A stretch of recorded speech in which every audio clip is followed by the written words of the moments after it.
How to zoom pictures in Canva. Hello and welcome back to our YouTube channel How to Tutorials.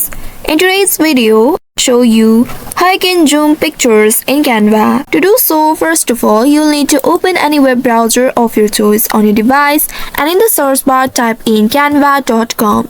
Now press on the enter key of your keyboard to search for it. Now within a while, you'll be taken to the official website of Canva.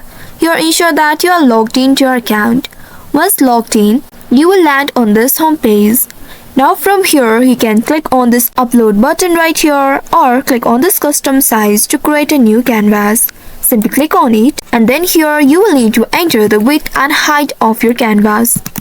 Once added, click on this create new design. After that, you will be able to reach to your canvas page.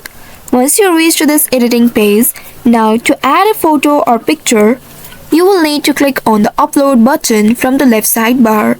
Once you click on it, you will be presented with these files. Here, if you have added the file in your Canva, you can simply select it from here.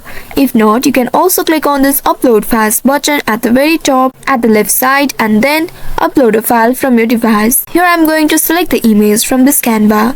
Simply click on the image and then it will be added on your canvas.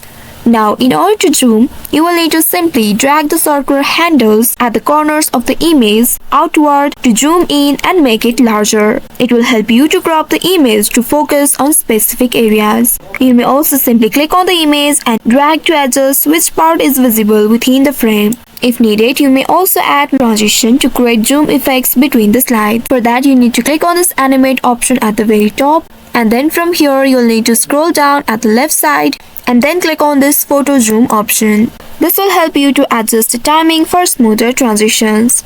So by following these steps, you should be able to zoom pictures in Canva. I hope this tutorial was helpful. If yes, don't forget to like, share and subscribe to our channel. Also hit that bell icon to never miss any updates from us. Thank you for watching.